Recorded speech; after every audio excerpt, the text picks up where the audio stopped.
Semoga yang subscribe diberikan rezeki melimpah dari jalan tak terduga, dan yang like komen dimudahkan jalannya menuju surga di hari akhir nanti. Nabi Sulaiman alaihi salam adalah manusia terkaya sepanjang sejarah kehidupan manusia di muka bumi. Dalam beberapa kitab suci seperti Al-Quran, Alkitab, dan Injil, Nabi Sulaiman alaihi salam dijelaskan sebagai manusia terkaya yang pernah hidup di muka bumi. Tidak ada satupun manusia yang bisa mengalahkan total kekayaannya hingga hari kiamat tiba nanti. Para arkeolog telah menemukan situs peninggalan sejarah Islam yang mengungkap total kekayaan Nabi Sulaiman alaihi salam. Eres bin Yosef, profesor sekaligus peneliti, ia menyatakan bahwa 3000 tahun yang lalu Nabi Sulaiman alaihi salam diperkirakan memiliki kekayaan senilai 2,2 triliun US dollar. Apabila dikonversikan dengan nilai mata uang hari ini, dan jika dirupiahkan, nilainya setara dengan 32.891.870 triliun rupiah. Nabi Sulaiman memiliki beberapa mukjizat, di antaranya adalah dapat berbicara dengan bahasa binatang. Beliau dapat memerintah mereka untuk melakukan sesuatu. Beliau juga dapat mengendalikan besar kecilnya tekanan angin dan dapat mengatur ke arah mana angin akan berhembus. Sehingga dengan itu, Nabi Sulaiman dapat memanfaatkan angin sebagai kendaraannya dan juga kendaraan tentaranya. Nabi Sulaiman juga bisa melunakkan besi dan membentuknya menjadi pakaian perang yang anti tusukan senjata tajam. Nabi Sulaiman juga memimpin para jin. Mereka tunduk dan patuh pada perintah Nabi Sulaiman. Tidak hanya itu, setan dan iblis laknatullah yang merupakan makhluk pembangkang dapat dibuat tunduk bertekuk lutut pada perintah-perintah Nabi Sulaiman.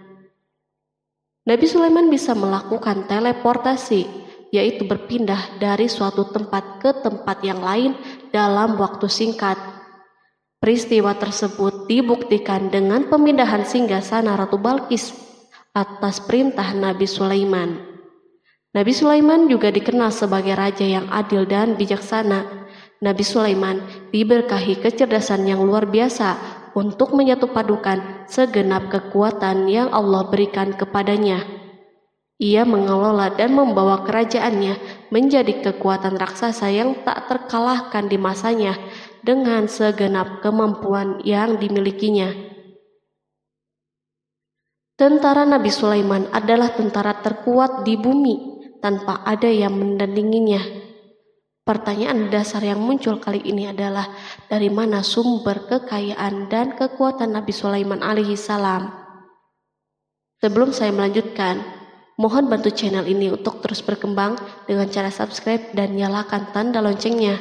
Berikan komentar yang positif dan berikan like serta share video ini. Semoga semua itu menjadi nilai amal jariah karena telah membantu mensiarkan kisah-kisah Islam pada masyarakat Islam dan dunia. Bismillahirrahmanirrahim. Sungguh kami benar-benar telah menganugerahkan ilmu kepada Daud dan Sulaiman. Keduanya berkata, segala puji bagi Allah yang melebihkan kami dari kebanyakan hamba-hambanya yang mukmin. Sulaiman telah mewarisi Daud dan dia berkata, wahai manusia, kami telah diajari untuk memahami bahasa burung dan kami dianugerahi segala sesuatu. Sesungguhnya semua ini benar-benar karunia yang nyata. Quran Surat An-Naml ayat 15-16. Nabi Sulaiman mewarisi Nabi Daud dalam sisi kenabian dan kekuasaan, bukan mewarisi harta, karena para nabi tidak mewariskan harta. Sepeninggalan mereka, harta para nabi menjadi sedekah bagi orang-orang yang ada di sekitar mereka, yaitu orang-orang fakir dan orang-orang yang membutuhkan. Allah telah memilihnya sebagai nabi dari kalangan Bani Israel. Begitu juga Allah telah memberinya kekuasaan kerajaan sehingga ia menjadi pemimpin Bani Israel. Barangkali sesuatu yang paling penting yang diwarisi oleh Nabi Sulaiman dari Nabi Daud adalah tradisi militer. Kemajuan militer yang dahsyat telah berpindah kepada Nabi Sulaiman. Nabi Daud sebenarnya adalah seorang penggembala kambing yang sangat miskin, tapi seiring dengan perjalanan waktu, ia menjadi komandan pasukan yang tiada tanding. Perubahan keadaan ini adalah sebagai bentuk ilham dari Allah Subhanahu wa Ta'ala dan sebagai dukungan darinya. Daud mengetahui bahwa kekuatan yang hakiki yang mengatur alam semesta adalah kekuatan Allah Subhanahu wa Ta'ala. Kehadiran Nabi Daud mengubah keadaan pasukan Bani Israel, di mana mereka sebelumnya lari jika berhadapan dengan musuh, maka kini keberadaan mereka mulai diperhitungkan. Di masa hidupnya, Daud mengalami peperangan yang sangat banyak, namun Al-Quran tidak menceritakan secara terperinci akan hal tersebut. Dan kami kuatkan kerajaannya. Quran Surat Shad ayat 20. Ayat tersebut berarti bahwa Daud belum pernah terkalahkan dalam peperangan yang diikutinya. Di samping dukungan yang Allah Subhanahu wa Ta'ala berikan kepada Daud, juga pasukannya dan rakyatnya, di mana mereka adalah orang-orang yang bertauhid dan menyerahkan diri kepada Allah Subhanahu wa Ta'ala. Allah Subhanahu wa Ta'ala mengungkapkan kepada Daud hal-hal yang menjadikan pasukannya memiliki keistimewaan yang dengannya mereka dapat mengalahkan pasukan-pasukan yang lain yang ada di bumi saat itu. Allah Subhanahu wa Ta'ala berfirman, dan kami telah melunakkan besi untuknya. Quran Surat Saba ayat 10. Sebenarnya baju besi yang dibuat untuk orang-orang yang hendak berperang cukup mengganggu gerakan mereka. Kita bisa membayangkan ketika ada dua orang yang berperang, yang satunya dapat bergerak dengan bebas, sementara yang lain tidak leluasa bergerak. Namun dengan kekuasaan Allah, Nabi Daud dapat melunakkan besi dan dapat membuat darinya baju besi yang ringan. Ini adalah kemajuan penting yang Allah berikan kepada Daud dan tentaranya. Kemajuan ini kini dimiliki oleh Nabi Sulaiman. Demikianlah Sulaiman memiliki pasukan yang dahsyat yang melebihi pasukan manapun di bumi saat itu. Bahkan Allah Subhanahu wa Ta'ala menambah karunia-Nya kepada Nabi Sulaiman. Dan Sulaiman telah mewarisi Daud dan dia berkata, "Hai manusia, kami telah diberi pengertian tentang suara burung dan kami diberi segala sesuatu. Sesungguhnya ini benar-benar suatu karunia yang nyata." Quran Surat An-Naml ayat 16.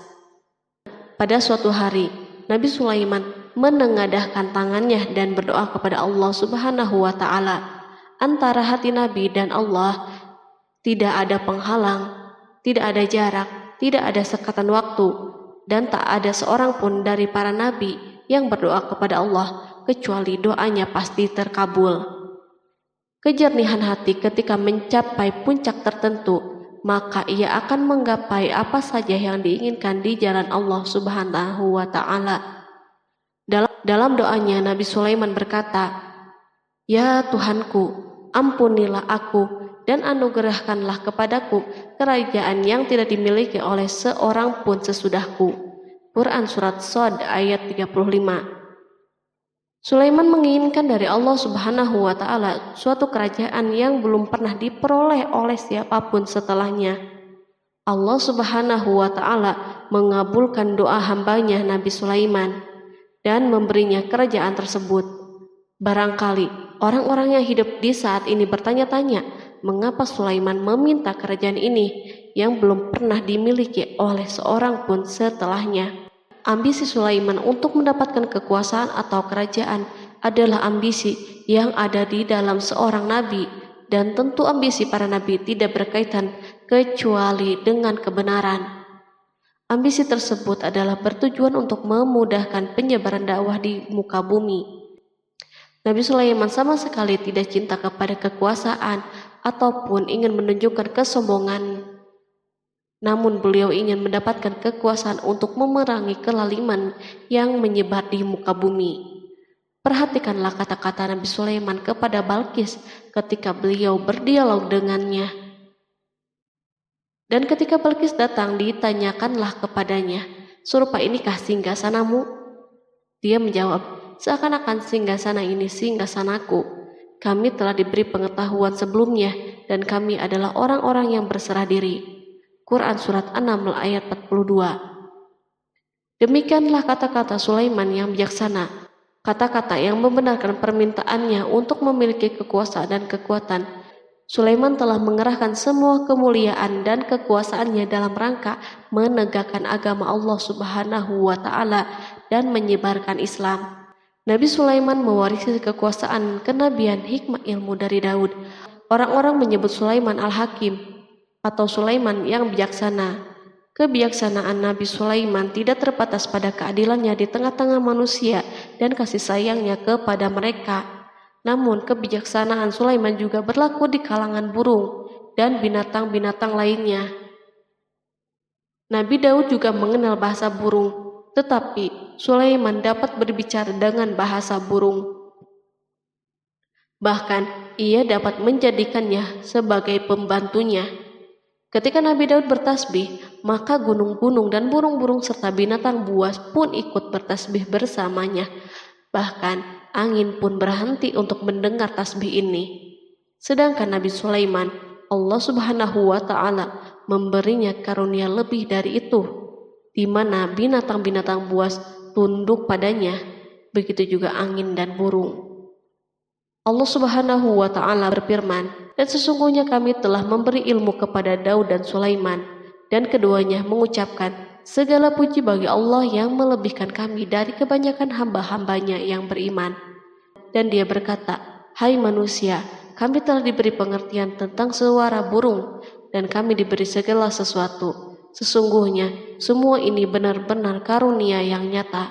Quran Surat An-Naml ayat 15-16. Nabi Sulaiman mampu mendengar bisikan semut yang berbicara dengan sesama mereka. Bahkan ia mampu memerintahkan semut tersebut sehingga semut itu taat kepada perintahnya. Pasukan Nabi Sulaiman memiliki kekuatan yang sangat dahsyat di dunia.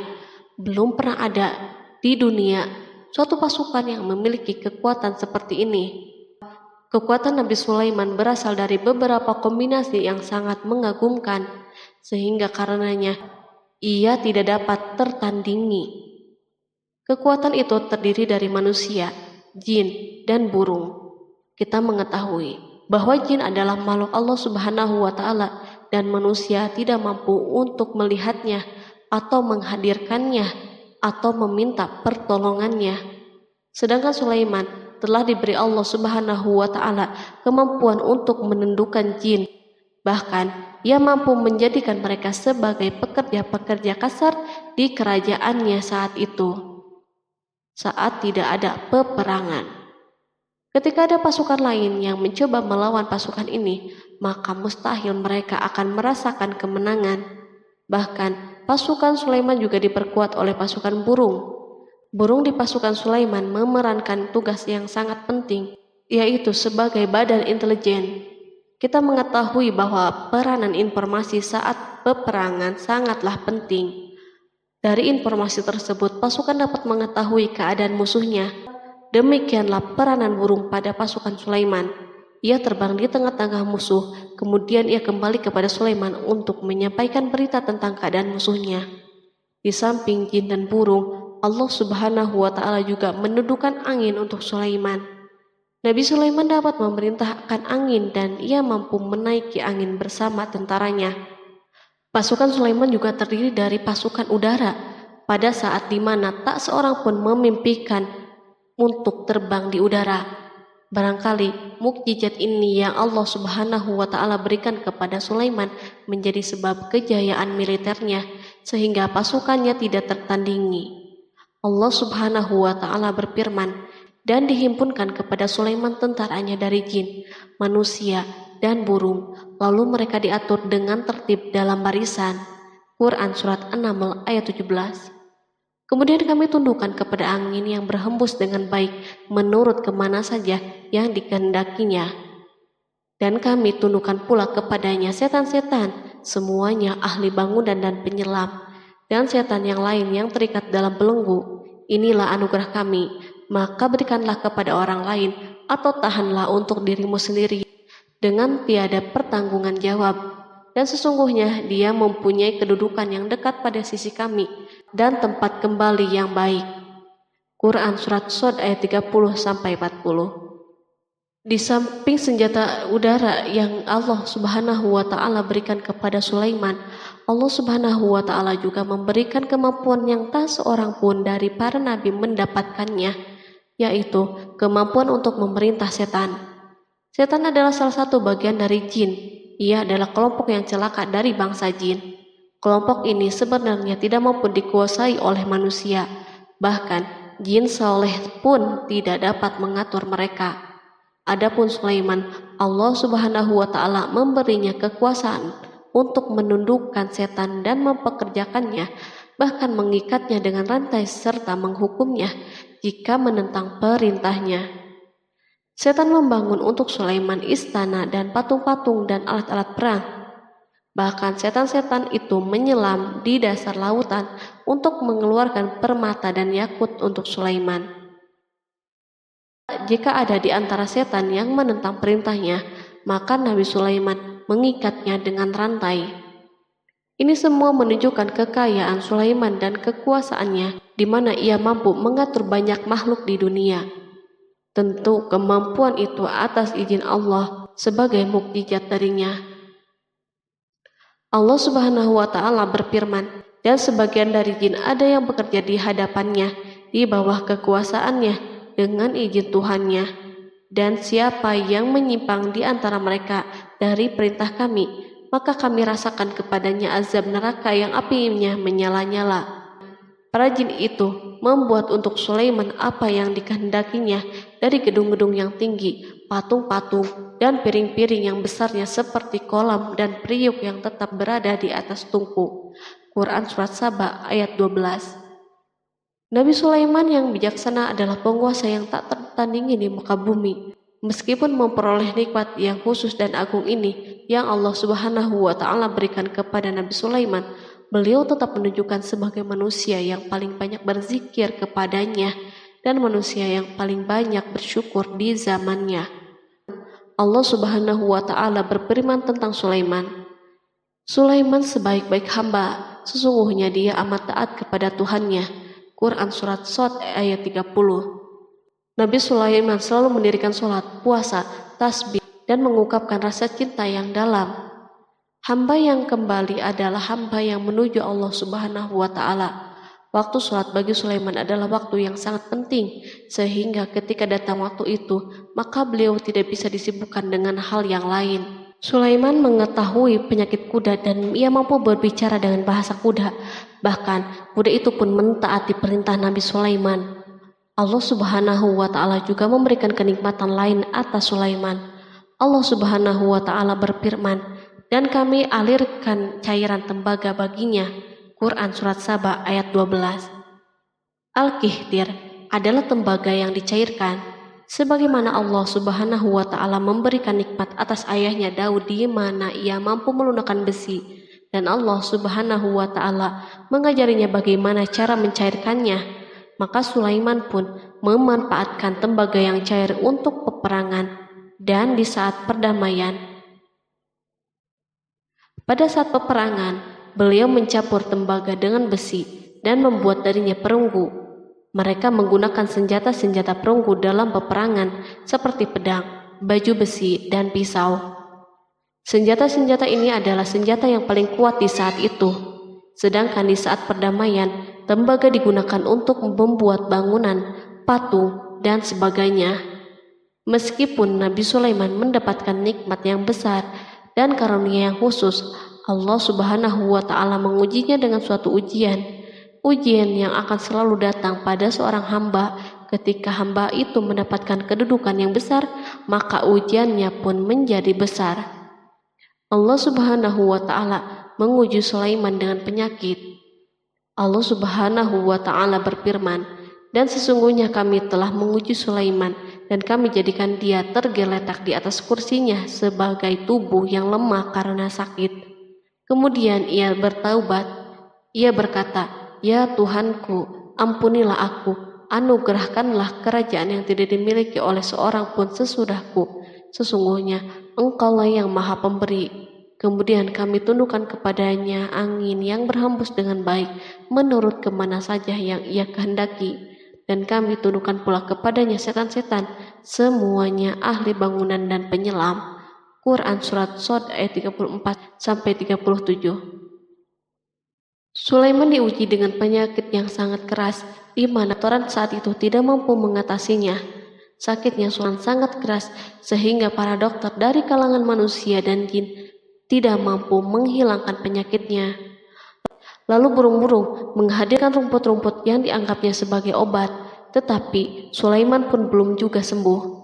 Semakin hari penyakit Sulaiman semakin menjadi-jadi, sehingga ketika Sulaiman duduk di atas kursi, ia duduk bagaikan tubuh tanpa roh, seakan-akan ia mati karena saking kerasnya penyakit yang dideritanya. Sakit yang diderita Sulaiman terus berlanjut untuk beberapa saat.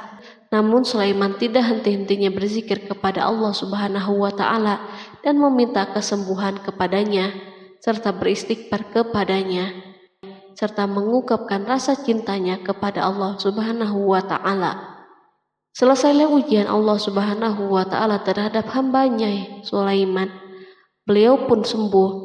Kini Sulaiman merasakan kembali kesehatannya setelah mengetahui segala kejayaannya dan segala kekuasaannya serta segala kebesarannya tidak lagi mampu menghilangkan penyakit yang dideritanya, kecuali jika Allah Subhanahu wa Ta'ala menghendakinya.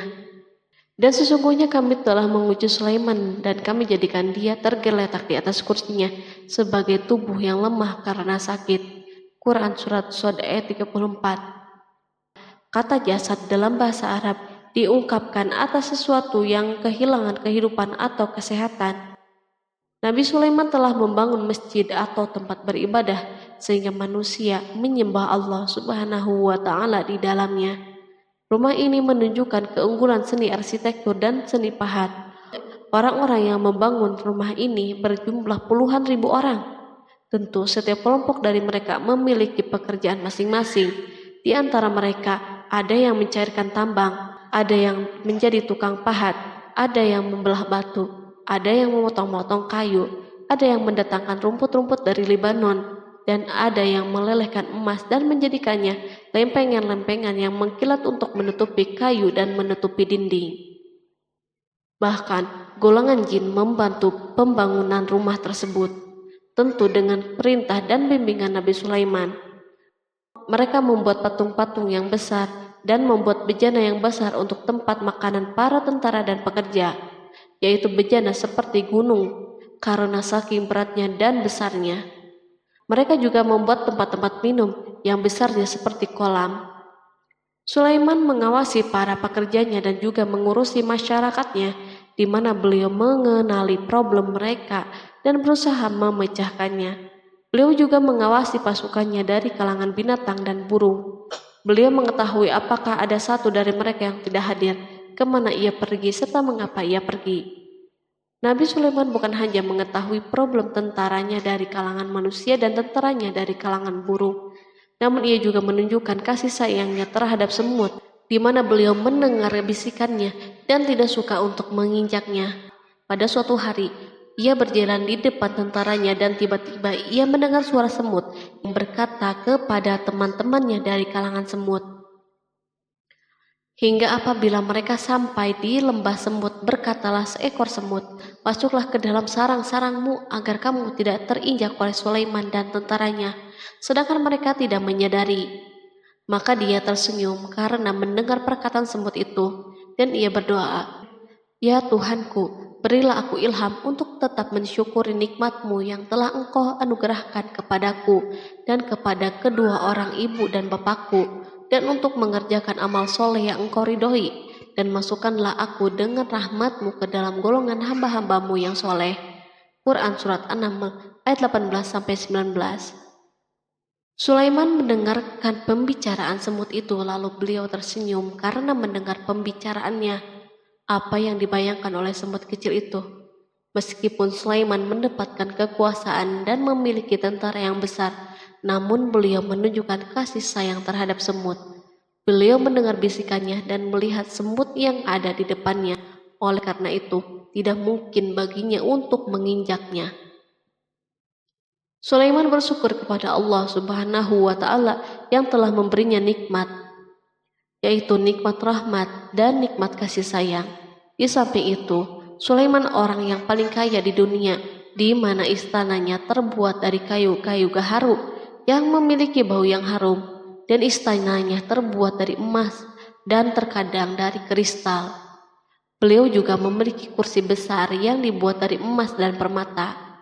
Istana Sulaiman merupakan istana yang paling besar di dunia. Sulaiman menggunakan pakaian dari emas dan permata. Meskipun demikian, Sulaiman tetap menunjukkan sebagai hamba yang berserah diri dan rendah diri kepada Allah Subhanahu wa Ta'ala dan kepada manusia. Nabi Sulaiman yang merendahkan dirinya di hadapan Allah, dan ia selalu sujud kepada Allah sebagaimana ayahnya yang selalu bertasbih kepada Allah. Sulaiman selalu melantunkan lagu-lagu cinta ilahi dan hanya memuji Allah Subhanahu wa Ta'ala. Pada suatu hari, Nabi Sulaiman mengeluarkan perintahnya kepada pasukan untuk bersiap-siap. Sulaiman keluar memeriksa pasukannya satu demi satu. Pasukannya diteliti. Kelompok yang pertama adalah kelompok manusia. Sulaiman memerintahkan kesiapan mereka. Lalu Sulaiman mengeluarkan perintah-perintahnya. Kemudian Sulaiman memerintah kelompok jin dan menyampaikan perintah-perintahnya. Beliau memenjarakan jin yang tampak bermalas-malasan saat bekerja. Lalu ia memeriksa binatang dan berkata pada mereka, apakah mereka sudah makan dengan baik dan tidur dengan nyenyak? Apakah ada yang mengadu kepadanya, misal karena penyediaan makanan yang tidak layak? Apakah di sana ada yang sakit dan sebagainya? Ketika Sulaiman merasa puas dengan semuanya, Sulaiman memasuki tenda tempat berkumpulnya burung. Belum lama, Sulaiman memasuki tenda tersebut dan mengamati keadaan di sekitarnya, sehingga ia mengetahui burung yang tidak hadir yaitu hudhud. Dan dia memeriksa burung-burung lalu berkata, mengapa aku lihat hudhud? Quran Surat An-Naml ayat 20. Burung-burung yang lain tampak terdiam sebagai tanda penghormatan dan akan mendengarkan apa yang akan dikatakan pemimpin mereka Sulaiman. Beliau mengarahkan pandangannya kepada semua burung dan tidak menemukan hudhud di antara mereka. Tak seekor burung pun yang mengetahui keberadaannya. Sulaiman mulai menampakkan kemarahannya. Apakah dia termasuk yang tidak hadir? Quran Surat An-Naml ayat 20. Tiba-tiba seekor burung kecil memberanikan diri untuk berkata kepada Sulaiman, wahai Nabi yang mulia, seharusnya hudhud ada bersamaku kemarin untuk melaksanakan tugas penyelidikan. Ia adalah pemimpin misi itu, namun hudhud belum datang. Oleh karena itu, aku tidak pergi bersamanya. Burung itu tampak gemetar ketakutan. Sulaiman mengetahui bahwa hudhud tidak hadir dan tak seorang pun mengetahui kepergiannya. Hudhud pergi tanpa terlebih dahulu meminta izin kepada Sulaiman dan tidak memberitahu di mana keberadaannya. Dalam keadaan marah, Sulaiman berkata, sesungguhnya aku benar-benar akan mengazabnya dengan azab yang keras atau benar-benar menyembelihnya, kecuali ia benar-benar datang kepadaku dengan alasan yang jelas. Quran Surat An-Naml ayat 21. Kawanan burung mengetahui bahwa Sulaiman sedang marah dan telah menetapkan untuk menyembelihnya atau justru memaafkannya dengan syarat ia datang dengan membawa alasan yang dapat menyelamatkannya. Atau dengan kata lain, hudhud dapat memastikan bahwa ia melaksanakan tugas yang penting. Sulaiman menunjukkan kemarahan yang besar sehingga siapapun akan merasa takut ketika melihat Sulaiman marah. Meskipun beliau terkenal dengan kasih sayangnya, namun kemarahannya karena membela kebenaran. Kemudian beliau dapat melaksanakan ancamannya dengan cara yang mudah. Seekor burung tampak gemetar ketakutan melihat kemarahan Sulaiman. Lalu beliau mengeluarkan tangannya ke burung itu dan memegang-megang kepalanya, sehingga burung itu pun merasa tenang dan rasa takutnya hilang. Sulaiman pergi dari tenda burung itu dan menuju istananya. Sulaiman masih memikirkan keadaan hudhud. Seharusnya hudhud menjadi bagian penting dari badan intelijen. Apakah ia pergi untuk menyingkap sesuatu, atau apakah ia pergi hanya untuk bermain-main? Sulaiman telah memperhatikan dan mengetahui bahwa Hudhud adalah seekor burung yang cerdik dan juga fasih berbicara. Terkadang Sulaiman mendapati Hudhud sedang bermain-main dan menunda pekerjaannya. Sulaiman melihatnya dan Hudhud memahami bahwa ini tidak benar, sebab ia tidak boleh mencampur adukan antara waktu serius dan waktu bermain. Akhirnya, tidak lama setelah kepergiannya, Hudhud tiba di tenda burung. Burung-burung yang lain berkata kepadanya, "Pergilah engkau ke tempat tuan kita Sulaiman. Jika ia mengetahui bahwa engkau telah sampai, maka jiwamu benar-benar terancam." Hudhud terbang dan menemui Sulaiman. Pada waktu itu, Sulaiman sedang berdiri dan telah menetapkan untuk memulai pembicaraan dengan. Pada waktu itu, beliau sedang duduk sambil makan. Hudhud berdiri dan telah menetapkan untuk memulai pembicaraan dengan Sulaiman sebelum beliau bertanya kepadanya kemana ia pergi. Ini sebagai bukti bahwa ia melaksanakan tugas penting. Lalu ia berkata, "Aku telah mengetahui sesuatu yang kamu belum mengetahuinya, dan kubawa kepadamu dari negeri Sabah suatu berita penting yang diyakini." Quran Surat An-Naml ayat 22. Aku adalah Hudhud yang miskin, tapi aku mengetahui apa yang tidak engkau ketahui. Dan aku telah datang kepadamu dari kerajaan Sabah dengan membawa berita yang sangat penting. Sulaiman tampak terdiam dan menunggu Hudhud menyelesaikan pembicaraannya. Hudhud mengemukakan perkataan yang sering disampaikan Sulaiman kepada manusia dan burung. Sesungguhnya aku menjumpai seorang wanita yang memerintah mereka, dan dia dianugerahi segala sesuatu, serta mempunyai singgasana yang besar. Aku mendapati dia dan kaumnya menyembah matahari selain Allah, dan setan telah menjadikan mereka memandang indah perbuatan mereka, lalu menghalangi mereka dari jalan Allah, sehingga mereka tidak dapat petunjuk, agar mereka tidak menyembah Allah yang mengeluarkan apa yang terpendam di langit dan di bumi, dan yang mengetahui apa yang kamu sembunyikan dan apa yang kamu nyatakan. Allah tidak Tuhan yang berhak disembah kecuali Dia, Tuhan yang mempunyai arsy yang besar. Quran Surat An-Naml ayat 23-26. Hudhud diam sejenak dan Sulaiman merasa bahwa Hudhud menunjukkan kefasihan lisannya dan berbicara dengan baik kepadanya. Hudhud mengemukakan perkataan yang sering disampaikan Sulaiman kepada manusia dan burung. Jelas sekali bahwa Hudhud mengulangi perkataan pemimpin kita Sulaiman sebagai usaha yang terakhir untuk memperoleh kasih sayang Sulaiman dan agar beliau puas dengan penjelasannya itu. Sulaiman berkata sambil menunjukkan senyum manis di wajahnya, "Akan kami lihat apakah kamu benar ataukah kamu termasuk orang-orang yang berdusta." Quran Surat An-Naml ayat 27. Hudhud ingin mengatakan, "Aku tidak bohong, wahai Nabi yang mulia." Namun, diamnya Sulaiman membuatnya takut, sehingga ia pun terdiam. Sulaiman terdiam karena berpikir, lalu memutuskan sesuatu. Setelah itu, beliau mengangkat kepalanya dan meminta secari kertas dan pena. Sulaiman segera menulis surat singkat dan menyerahkannya kepada Hudhud serta memerintahkannya, "Pergilah dengan membawa suratku ini, lalu jatuhkanlah kepada mereka, kemudian berpalinglah dari mereka, lalu perhatikanlah apa yang mereka bicarakan." Quran Surat An-Naml ayat 28. Al-Quran langsung menyebut keadaan kerajaan Balqis yang saat itu sedang membaca surat tersebut di depan para pembesar kerajaannya dan para menterinya. Berkata ia Balqis, "Hai pembesar-pembesar, sesungguhnya telah dijatuhkan kepadaku sebuah surat yang mulia. Sesungguhnya surat itu dari Sulaiman, dan sesungguhnya isinya dengan menyebut nama Allah yang Maha Pengasih lagi Maha Penyayang, bahwa janganlah kalian berlaku sombong terhadapku, dan datanglah kepadaku sebagai orang-orang yang berserah diri." Quran Surat An-Naml ayat 29-31. Dalam surat Sulaiman itu disebutkan, hendaklah mereka menyerahkan diri dan tunduk kepada perintahnya. Sulaiman memerintahkan agar mereka meninggalkan penyembahan terhadap matahari. Sulaiman tidak mempersoalkan akidah mereka dan tidak memuaskan mereka dengan apapun. Sulaiman hanya memerintahkan bahwa ia berada di atas kebenaran. Bukankah ia didukung kekuatan yang berlandaskan keyakinan yang dimilikinya? Sulaiman hanya memerintahkan mereka agar tunduk dan patuh kepadanya. Ratu Saba menyampaikan surat tersebut di tengah-tengah kaumnya.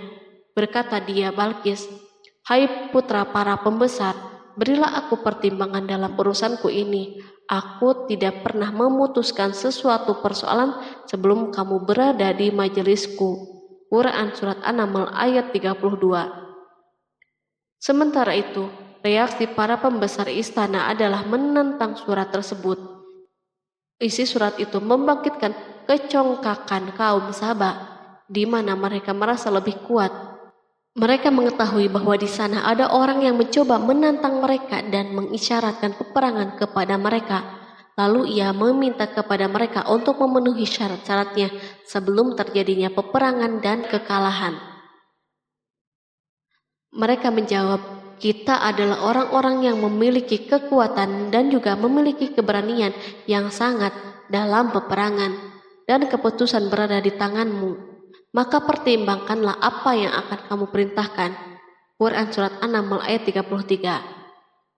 Para pembesar kaumnya ingin berkata, "Kita siap untuk melaksanakan peperangan."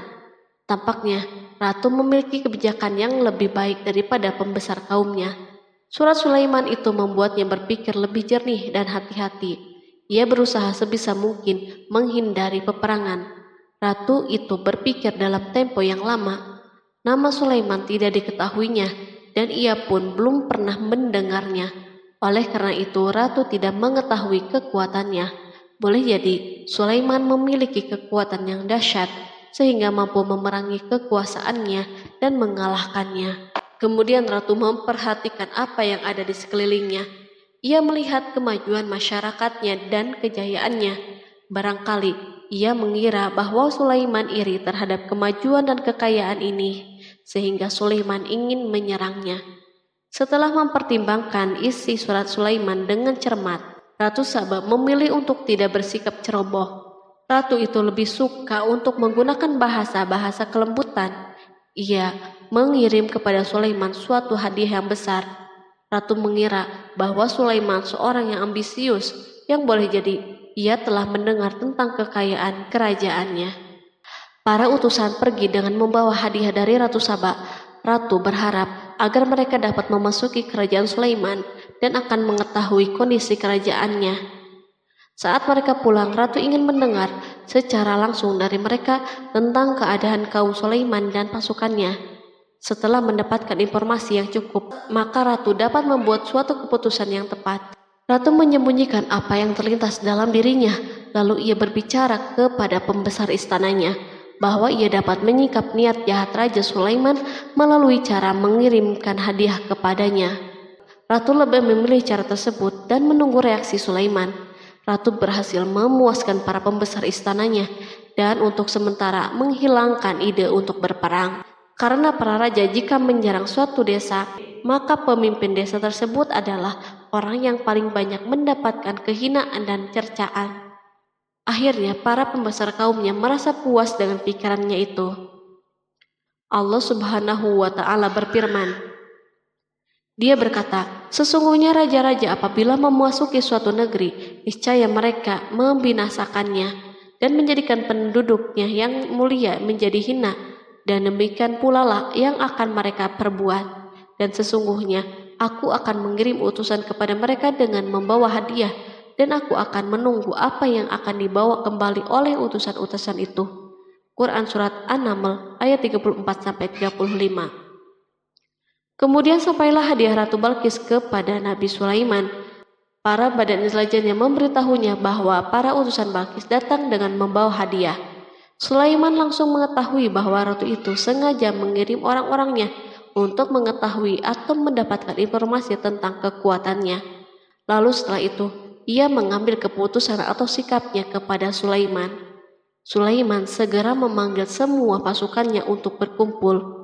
Utusan Balkis segera memasuki istana Sulaiman yang dipenuhi dengan pasukan besar yang bersenjata. Tiba-tiba, utusan Balkis tampak tercengang ketika melihat kekayaan mereka dan harta mereka yang tidak ada apa-apanya dibandingkan dengan kerajaan Sulaiman. Hadiah mereka tampak tidak berarti. Emas yang mereka bawa tampak tidak berarti saat mereka memasuki istana Sulaiman yang terbuat dari kayu-kayu pohon gaharu yang mengeluarkan bau yang harum serta dihiasi dengan emas. Para utusan Balkis berdiri bersama Sulaiman dan menyaksikan bagaimana Sulaiman mengendalikan pasukannya. Kemudian mereka mulai berpikir tentang kekuatan dan kualitas pasukan Sulaiman. Betapa kagetnya mereka ketika melihat di tengah-tengah pasukan itu terdapat singa, burung, dan tentara dari kalangan manusia yang mampu terbang. Mereka pun sadar bahwa mereka dihadapkan pada pasukan yang tiada taranya. Selesailah demonstrasi pasukan Sulaiman. Kemudian para utusan itu dipersilahkan maju ke tempat hidangan makanan. Para utusan itu sangat terkejut ketika melihat berbagai macam makanan dari penjuru bumi ada di depannya. Dan di antara makanan itu pun terdapat makanan yang biasa ditemukan di negeri mereka. Tetapi mereka melihat bahwa makanan itu memiliki rasa yang istimewa. Selain itu, piring-piring yang ada di depan mereka dan dijadikan tempat makanan terbuat dari emas dan mereka dilayani oleh laki-laki yang berhias dengan emas. Ratu mereka pun tidak mengenakan hiasan itu. Di meja makan terdapat burung, ikan laut, dan berbagai macam daging yang mereka tidak mampu lagi membedakannya. Sulaiman tidak makan bersama mereka, tetapi beliau makan dengan menggunakan piring yang terbuat dari kayu. Beliau memakan roti yang kering yang dicampur dengan minyak. Inilah makanan yang dipilihnya. Sulaiman makan bersama mereka dalam keadaan diam. Mereka merasa bahwa kehadiran Sulaiman menciptakan suatu kewibawaan yang luar biasa. Selesailah jamuan makanan itu. Lalu dengan sangat malu mereka menyerahkan hadiah Ratu Balkis kepada Sulaiman. Hadiah itu berupa emas, yang bagi mereka hadiah itu sangat bernilai. Tetapi di sini hadiah ini tampak kecil di hadapan kekayaan yang sangat mengagumkan. Sulaiman memperhatikan hadiah ratu itu dan berkata, maka tatkala utusan itu sampai kepada Sulaiman, Sulaiman berkata, apakah patut kamu menolong aku dengan harta? Maka apa yang diberikan Allah kepadaku lebih baik daripada apa yang diberikannya kepadamu. Tetapi kamu merasa bangga dengan hadiahmu. Quran Surat An-Naml ayat 36. Raja Sulaiman menyingkap dengan kata-katanya yang singkat itu penolakannya terhadap hadiah mereka. Ia memberitahu utusan itu bahwa ia tidak menerima hadiah tersebut. Ia tidak merasa puas dengan hadiah itu.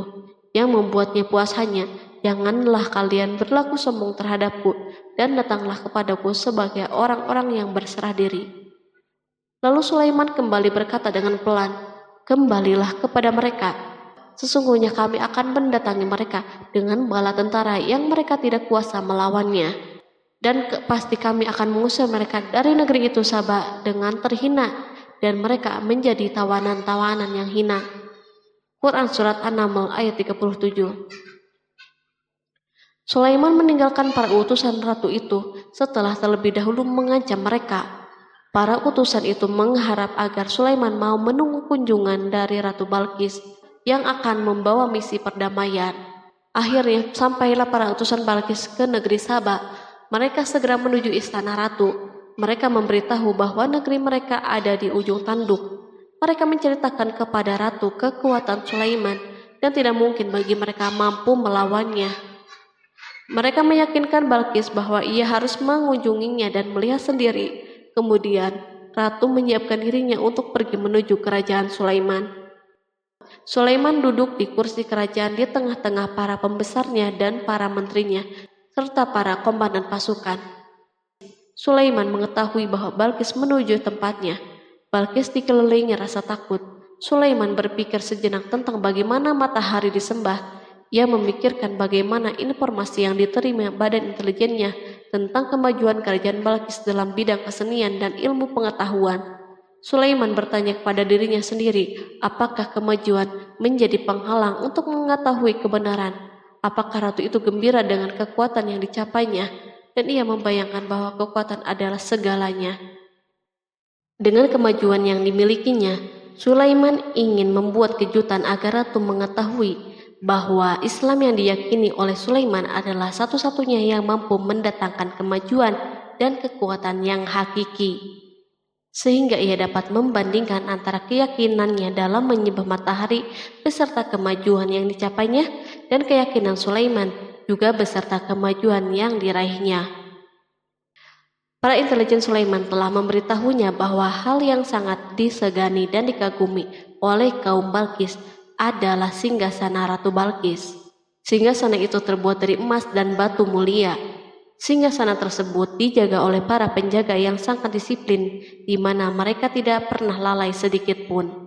Oleh karena itu, sangat tepat bila Sulaiman menghadirkan singgasananya di sini, di kerajaannya, sehingga ketika ratu tiba, maka ia dapat duduk di atasnya. Sulaiman ingin membuat kejutan kepadanya dan menunjukkan bahwa kemampuannya tersebut yang berlandaskan pada keislamannya. Sulaiman melakukan yang demikian itu dengan harapan agar si ratu tunduk kepadanya. Ide ini terlintas dalam diri Sulaiman, lalu ia mengangkat kepalanya dan menoleh kepada anak buahnya. Berkatalah Sulaiman, "Hai para pembesar, siapakah di antara kamu sekalian yang sanggup membawa singgasananya kepadaku sebelum mereka datang kepadaku sebagai orang-orang yang berserah diri?" Quran Surat An-Naml ayat 38. Perhatikanlah ungkapan pikiran Nabi Sulaiman tersebut.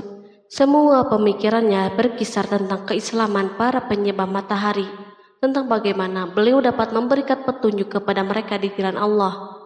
Yang pertama menjawab pertanyaan Sulaiman itu adalah Ifrit dari kalangan jin, yang Allah Subhanahu wa Ta'ala telah menundukkan mereka kepada Sulaiman.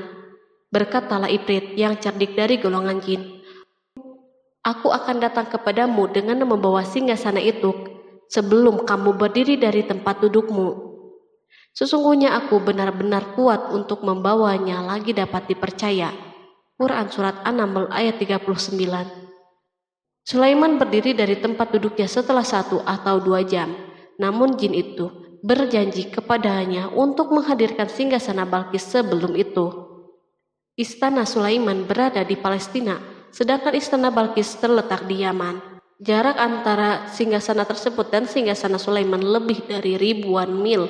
Barangkali pesawat yang cepat sekalipun yang kita kenal hari ini tidak akan mampu membawa dan mendatangkan istana itu dalam waktu 1 jam. Tetapi masalahnya di sini berhubung dengan kekuatan jin yang misterius. Sulaiman tidak mengomentari sedikit pun terhadap apa yang dikatakan oleh Ifrit dari kalangan jin. Tampak ia menunggu tanggapan lain yang mampu menghadirkan singgasana Balkis yang lebih cepat dari itu. Sulaiman menoleh kepada seorang yang di sana yang duduk di atas naungan. Berkatalah seseorang yang mempunyai ilmu dari Alkitab, "Aku akan membawa singgasana itu kepadamu sebelum matamu berkedip." Maka tatkala Sulaiman melihat singgasana itu terletak di hadapannya, ia pun berkata, "Ini termasuk karunia Tuhanku untuk menguji aku, apakah aku bersyukur atau mengingkari akan nikmatnya. Dan barang siapa yang bersyukur, maka sesungguhnya dia bersyukur untuk kebaikan dirinya sendiri. Dan barang siapa yang ingkar, maka sesungguhnya Tuhanku maha kaya lagi maha mulia." Quran Surat An-Naml ayat 40. Belum lama, seorang yang mempunyai ilmu dari Alkitab menyatakan kalimatnya, sehingga singgasana itu berada di depan Sulaiman. Ia mampu menghadirkan singgasana itu lebih cepat dari kedipan mata, ketika mata itu tertutup dan terbuka. Al-Quranul Karim tidak menyikap kepribadian seorang yang menghadirkan singgasana itu. Al-Quran hanya menggarisbawahi bahwa orang itu mempunyai ilmu dari Alkitab. Al-Quran tidak menjelaskan kepada kita apakah ia seorang malaikat ataukah manusia ataukah jin. Perhatikanlah tindakan Sulaiman setelah adanya mukjizat ini. Beliau tidak merasa kagum terhadap kemampuannya yang luar biasa. Beliau tidak tercengang dengan kekuatannya. Beliau mengembalikan keutamaan tersebut kepada penguasa para penguasa, Allah Subhanahu wa Ta'ala, dan bersyukur kepadanya yang telah mengujinya dengan kekuasaan ini, agar ia dapat membuktikan apakah ia bersyukur atau mengingkari. Setelah Sulaiman bersyukur kepada penciptanya, ia mulai memperhatikan singgasana ratu. Merupakan simbol pembangunan dan kemajuan, tetapi tampaknya ia hanya sesuatu yang biasa saja dibandingkan dengan kekuasaan dan kebesaran ciptaan yang dibuat oleh manusia dan jin di kalangan istana Sulaiman. Sulaiman memikirkan dalam tempo yang lama singgasana Balkis. Kemudian beliau memerintahkan agar singgasana itu diperbaiki, sehingga saat Balkis datang, Sulaiman dapat mengujinya apakah Balkis dapat mengenalinya ataukah tidak. Dia berkata, "Ubahlah baginya singgasananya, maka kita akan melihat apakah dia mengenal ataukah termasuk orang-orang yang tidak mengenalnya." Quran Surat An-Naml ayat 41. Sulaiman memerintahkan agar dibangun istana yang akan digunakan untuk menyambut Balkis. Sulaiman memilih tempat di laut, dan ia memerintahkan agar dibangun suatu istana di mana sebagian besar terdiri dari air laut. Sulaiman memerintahkan agar lantai-lantai itu terbuat dari kaca yang tebal dan kuat, sehingga orang yang berjalan di atas istana itu akan membayangkan bahwa di bawahnya ada ikan-ikan yang berwarna-warni. Hudhud memberitahu Sulaiman bahwa Balkis telah sampai di dekat kerajaannya. Kemudian Balkis datang. Al-Quran tidak menyebutkan keadaan Sulaiman saat menyambut Balkis, namun Al-Quran justru menunjukkan dua sikap Balkis. Pertama, bagaimana sikap Balkis ketika pertama kali melihat singgasananya yang datang mendahuluinya, padahal ia telah meninggalkan pengawalnya untuk tetap setia menjaga singgasana itu. Kedua, keadaan di depan istana yang penuh dengan permata yang berenang di bawahnya ikan-ikan. Dan ketika Balkis datang, ditanyakanlah kepadanya, "Surpa inikah singgasanamu?" Dia menjawab, "Seakan-akan singgasana ini singgasanaku. Kami telah diberi pengetahuan sebelumnya dan kami adalah orang-orang yang berserah diri." Quran Surat An-Naml ayat 42. Ayat tersebut menggambarkan kondisi dialog antara Sulaiman dan Balkis. Balkis melihat singgasananya dan ia tercengang saat mengetahui bahwa itu adalah singgasananya. Namun ia kemudian mulai ragu karena melihat tidak sepenuhnya itu singgasananya. Jika itu benar-benar singgasananya, lalu bagaimana ia datang mendahuluinya? Dan bila bukan singgasananya, maka bagaimana Sulaiman dapat meniru sepersis dan seteliti ini? Sulaiman berkata saat melihat Balkis mengamati singgasananya, "Apakah ini singgasanamu?" Setelah mengalami kebingungan sesaat, Balkis menjawab, "Sepertinya benar." Sulaiman berkata, "Kami telah diberi ilmu sebelumnya dan kami sebagai orang-orang yang muslim." Melalui pernyataan itu, Sulaiman ingin mengisyaratkan kepada Balkis agar ia membandingkan antara keyakinannya beserta ilmu yang dicapainya dan keyakinan Sulaiman yang muslim beserta pengetahuan yang diraihnya. Penyembahan terhadap matahari dan pencapaian ilmu yang dicapai oleh Balkis tampak tidak ada apa-apanya dibandingkan dengan ilmu Sulaiman dan keislamannya. Sulaiman telah mendahulinya dalam bidang ilmu karena keislamannya. Karena itu sangat mudah baginya untuk mengungguli Balkis dalam ilmu-ilmu yang lain. Demikianlah yang diisyaratkan pernyataan Sulaiman kepada Balkis. Ratu Saba itu mengetahui bahwa ini adalah singgasananya, di mana singgasana itu datang lebih dahulu daripada dirinya. Beberapa bagian darinya telah diubah saat Balkis masih berjalan menuju tempat Sulaiman. Ia berpikir kemampuan apa yang dimiliki oleh Nabi Sulaiman. Balkis tercengang melihat apa yang disaksikannya yang merupakan buah dari keimanan Sulaiman dan hubungannya dengan Allah Subhanahu wa Ta'ala. Sebagaimana Balkis tercengang ketika melihat kemajuan dalam bidang pembangunan seni dan ilmu, maka ia lebih kagum lagi saat melihat hubungan yang kuat antara keislaman Sulaiman dan ilmu serta kemajuannya. Dan apa yang disembahnya selama ini selain Allah mencegahnya untuk melahirkan keislamannya, karena sesungguhnya dia terdahulu termasuk orang-orang yang kafir. Bergoncanglah dalam benak Balkis ribuan hal. Ia melihat keyakinan kaumnya runtuh di hadapan Sulaiman.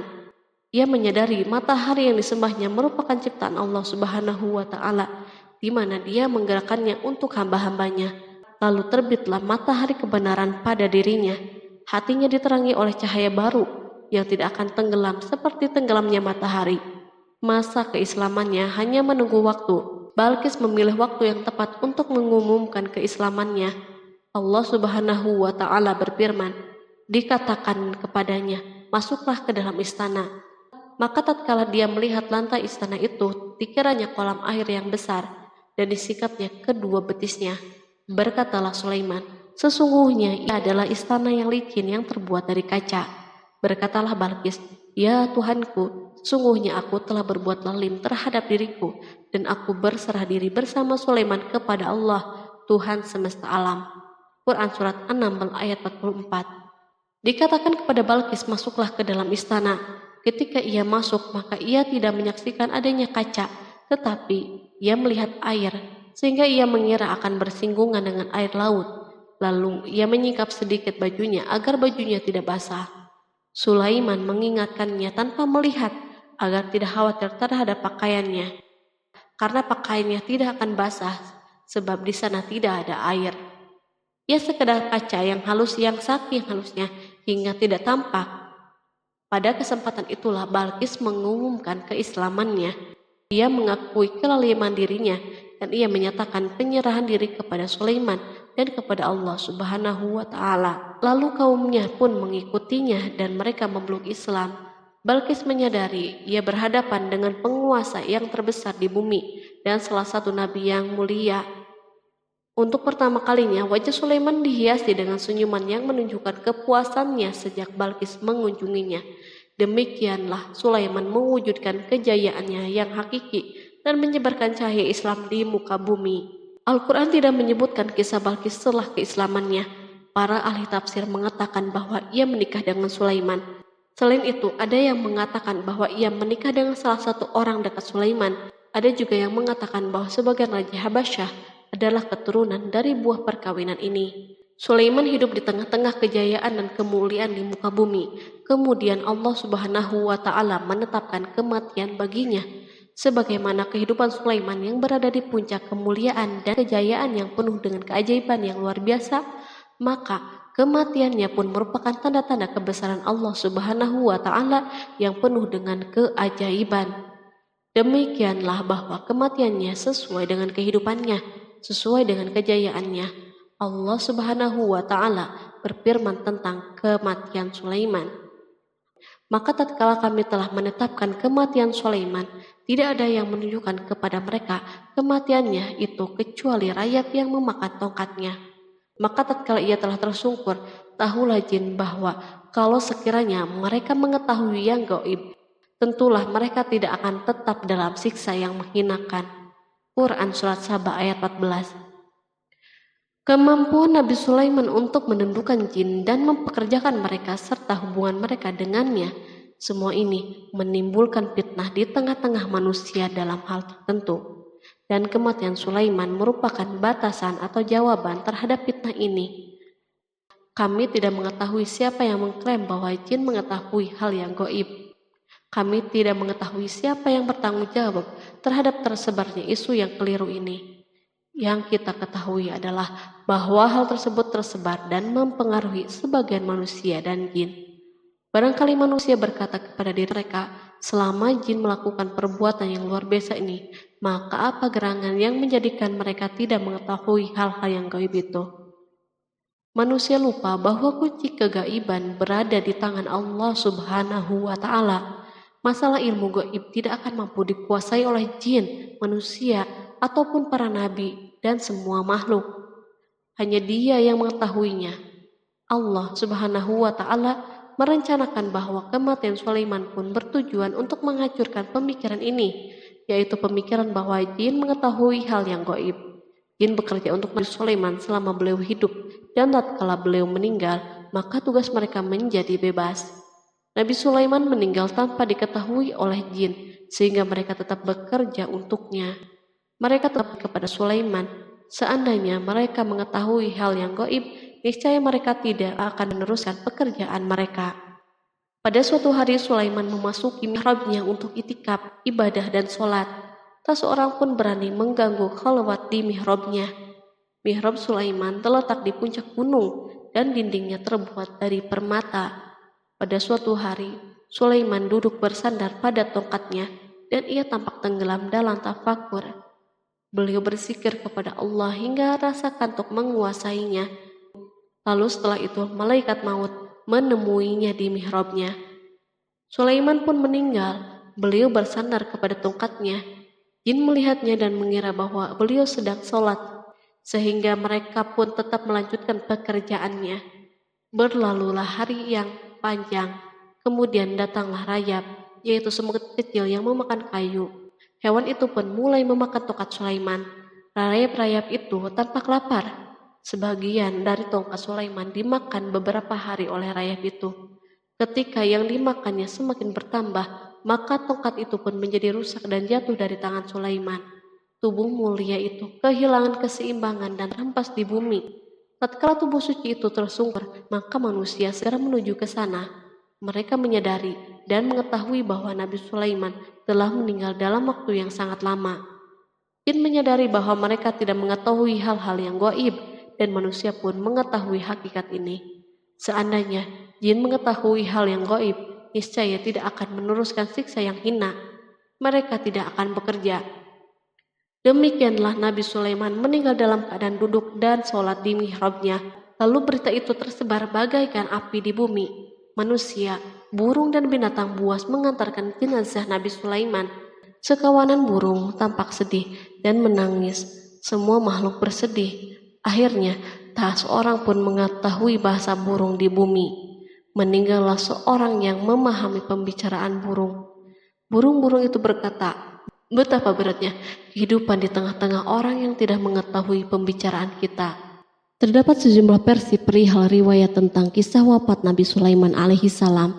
Salah satunya hadis yang diriwayatkan oleh Al-Hafiz Ibnu Asakir dalam tafsir Ibnu Katsir. Hadis ini disebut mendekati kebenaran kisah wafatnya Nabi Sulaiman. Seperti yang dikutip dari buku Kisah Para Nabi oleh Imam Ibnu Katsir, menurutnya Nabi Sulaiman alaihi salam meninggal dalam keadaan berdiri. Berdirinya beliau ini adalah sedang melakukan sholat dan bersandar pada tongkatnya. Diketahui Nabi Sulaiman dikenal terbiasa menyendiri di dalam Masjid Baitul Maqdis. Durasinya bahkan dalam kurun waktu yang tidak biasa, yakni bisa hingga 1 atau 2 bulan, hingga 1 atau 2 tahun. Untuk sajian makanan dan minumannya selalu dibawakan oleh para setan yang masih tergabung dalam salah satu jenis jin. Hingga suatu ketika mereka membawakan makanan dan minuman seperti biasa, namun tidak mengetahui bahwa Nabi Sulaiman telah wafat. Pada hari wafatnya, Nabi Sulaiman mendatangi sebuah pohon yang tumbuh di Baitul Maqdis. Atas izin Allah, Nabi Sulaiman pun berbincang dengan pohon tersebut dan menanyakan nama serta fungsi dari dirinya. Pohon ini bernama Kharubah. Nabi Sulaiman pun bertanya padanya, "Apakah kegunaanmu?" Pohon Kharubah ini pun menjawab, "Aku tumbuh untuk meruntuhkan masjid ini." Lalu Nabi Sulaiman pun berkata, "Allah tidak mungkin meruntuhkan masjid ini selama aku masih hidup. Itu artinya kamu tumbuh untuk mengabarkan kematianku." Lalu Nabi Sulaiman pun mencabut pohon tersebut dan menanamnya di dinding miliknya. Setelah itu, Nabi Sulaiman masuk ke dalam mihrab dan melakukan sholat dengan bersandar pada tongkatnya. Sejumlah sumber juga mengatakan tongkat tersebut berasal dari pohon Kharubah yang sempat dicabutnya sebelumnya. Kemudian Nabi Sulaiman pun menemui ajalnya hingga tidak diketahui oleh setan yang bekerja untuknya sekalipun. Kisah ini diceritakan dalam firman Allah melalui surat Saba ayat 14. Kalangan jin dan setan pun mulai mengetahui kabar kematian Nabi Sulaiman setelah rayap memakan tongkat sebagai penopangnya hingga rapuh. Nabi Sulaiman meninggal berdiri dan bersandar pada tongkatnya. Matanya dalam keadaan terbuka dan fisiknya tidak berubah bentuk. Bahkan tidak ada bau yang muncul dari jenazah tersebut. Ternyata peristiwa wafat ini merupakan jawaban dari doa Nabi Sulaiman alaihi salam sendiri. Ia pernah memohon pada Allah Subhanahu wa Ta'ala agar kematiannya dapat dijadikan pembelajaran bagi umat manusia, bahwa para jin sekalipun tidak mengetahui hal yang gaib. Bahkan mereka pun tidak mengetahui kapan mereka akan menemui ajal dan mendapatkan rezeki. Untuk itu, kisah Nabi Sulaiman yang meninggal dalam keadaan berdiri ini diharapkan menjadi pesan agar manusia tidak menjadikan setan, iblis, atau bangsa jin sebagai tempat menyembah atau teman mereka. Wallahu a'lam bishawab.